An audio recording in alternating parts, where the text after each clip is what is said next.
ഒന്ന് കണ്ടോട്ടെ അനുവാദം തരുമോ എന്റെ ഹൃദയത്തിൻ ഇരുളങ്ങ് അസ്സലാമു അലൈക്കും. വശീകരണം. എന്താണ് ഈ വശീകരണം? ഇപ്പോൾ ഒരു സ്ത്രീക്ക് ഒരു പുരുഷനെ കിട്ടണം, അവനുമായിട്ട് ലൈംഗികപരമായിട്ട് ബന്ധപ്പെടണം, അവൻ്റെ സുഖവും ചൂടും ചൂരും അനുഭവിക്കണം, അല്ലെങ്കിൽ സ്ത്രീയെ വശീകരിക്കണം, അവളുടെ ചൂടും ചൂരും അനുഭവിച്ച് കാലാകാലം അവർ അങ്ങനെ കഴിയാൻ വേണ്ടിയിട്ട് ചില ആളുകൾ വശീകരണം ചെയ്യാറുണ്ട്. മെയിനായിട്ട് ഇതിനാണ് വശീകരണം ചെയ്യുക.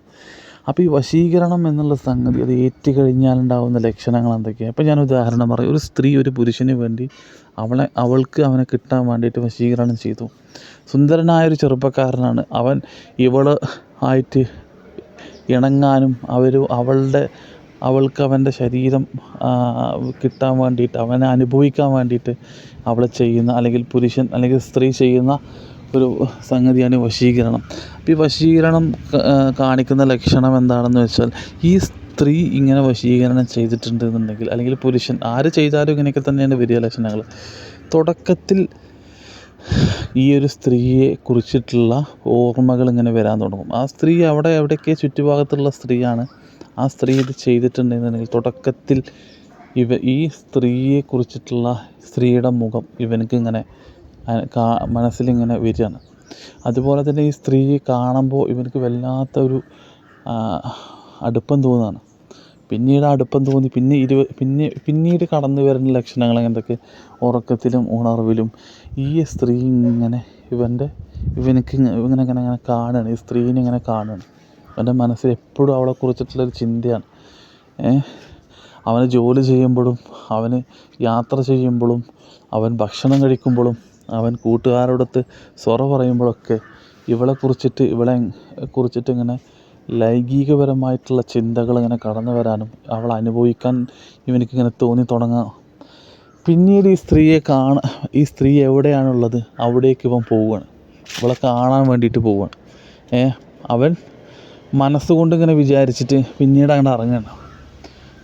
ഇങ്ങനെ കണ്ടു ഇവളിങ്ങനെ നോക്കാമെന്ന് പറയും. ഇവർ കണ്ടുമുട്ടുമ്പോഴാണ് യഥാർത്ഥത്തിൽ ഇത് കാളിക്കെത്തുന്നത്.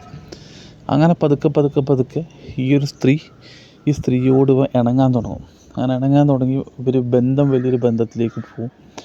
ഇവൻ കല്യാണം കഴിച്ചതാണെന്നുണ്ടെങ്കിൽ ആ ഭാര്യയായിട്ട് വലിയ അടുപ്പം തോന്നില്ല. ആ ഭാര്യയെ ഇവന് വെറുക്കാൻ തുടങ്ങും. അതായത് ഇവർ തമ്മിൽ, ഭർത്താവും ഭാര്യയും തമ്മിൽ തെറ്റാൻ തുടങ്ങും. അതുപോലെ തന്നെ അവർ തമ്മിൽ ബന്ധപ്പെടാതെ ഒരവസ്ഥയിലേക്ക് വരും. ഈ ഭാര്യ ഒരു കാണുമ്പോൾ തന്നെ ഇവനക്ക് അറപ്പ് പോലെ തോന്നും. അറപ്പ് പോലെ എന്ന് പറഞ്ഞാൽ അവളുടെ ഒരു മണം, ഒരു ജാതി സ്മെല്ല് പോലെയൊക്കെ, അങ്ങനെ ഒരുപാട് അങ്ങനെ കാണുമ്പോൾ തന്നെ ദേഷ്യം പോലെ തോന്നുക. അതുപോലെ തന്നെ അറപ്പ് പോലെ തോന്നുക, ഇടപഴകാതിരിക്കാൻ തോന്നുക. അതുപോലെ തന്നെ ദേഷ്യം, അവളെ മുഖം കാണുമ്പോൾ തന്നെ ഇവന് ദേഷ്യം തോന്നുക. ഇവളെ കാണുമ്പോൾ ഇവനക്ക് വല്ലാത്ത ഇഷ്ടം, വല്ലാത്തൊരു അടുപ്പവും സ്നേഹവും ഒക്കെ തോന്നുക. അങ്ങനെ ഇവർ വല്ലാത്ത രീതിയിൽ അടുപ്പപ്പെട്ട് ലാസ്റ്റ് കൊണ്ട് ഇവൻ്റെ ജീവിതം എന്താവും?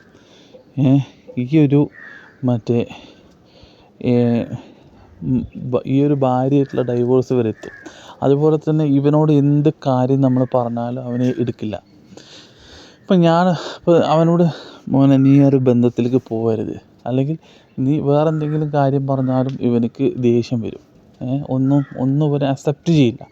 അവൻ പറയുന്നതാണ് ശരി, അവൻ കാണിക്കുന്നതാണ് ശരി, അവനക്ക് അവളില്ലാതെ പറ്റില്ല എന്നുള്ളത് ഇങ്ങനെ സിസ്റ്റം ഇങ്ങനെ മാറും. ഇത് യഥാർത്ഥത്തിൽ പിശാച് കൊണ്ടുവരുന്ന കുതന്ത്രമാണ്. ഇതിൽ യഥാർത്ഥത്തിൽ ഇങ്ങനെ ചെയ്യുന്നത്, യഥാർത്ഥത്തിൽ നമ്മളെ വാട്സപ്പ് നമ്മളൊക്കെ കാണാറില്ല, നമ്മളെ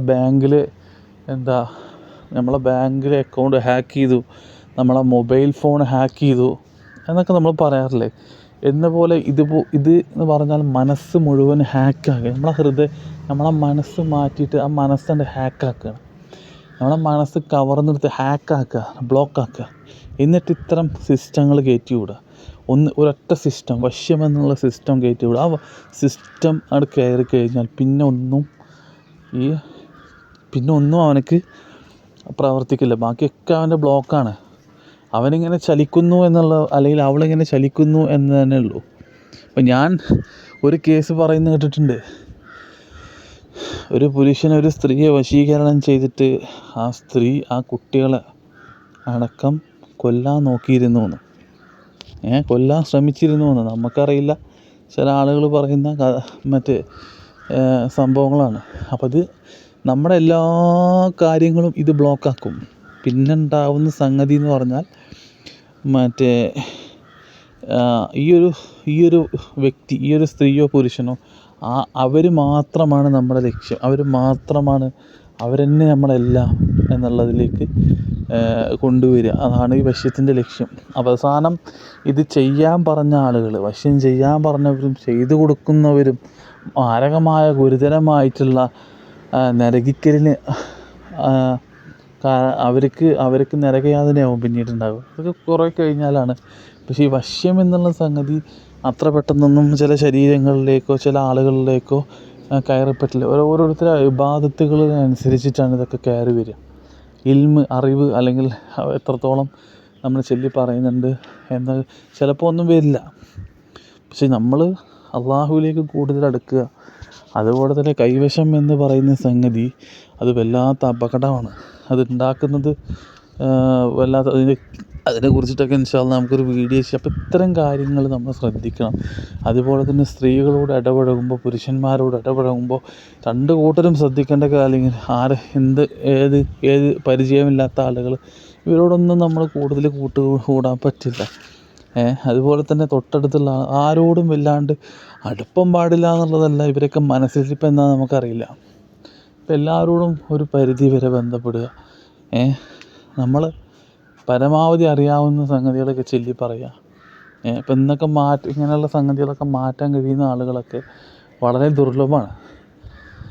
ഇതൊക്കെ ചെയ്യാൻ വളരെ എളുപ്പമുള്ള കാര്യമാണ്, പക്ഷേ ഇത് മാറ്റാൻ വല്ലാത്ത ബുദ്ധിമുട്ടാണ്. ചില ആളുകൾക്കൊന്നും ചില കാര്യങ്ങളൊന്നും പെട്ടെന്ന് മാറ്റാൻ കഴിയില്ല. അള്ളാഹു കാത്തുരക്ഷിക്കുമാറാവട്ടെ. അതുപോലെ ഇത്തരം വിപത്തുകളൊക്കെ തൊട്ടിട്ട് റബ്ബ് അള്ളാഹു നമ്മളെ കാക്കട്ടെ. അള്ളാഹു നമുക്ക് നല്ല ബോധം നൽകി അനുഗ്രഹിക്കുമാറാവട്ടെ. എല്ലാവരും ആത്മാർത്ഥമായ ദുആ ചെയ്യും. അസ്സലാമു അലൈക്കും.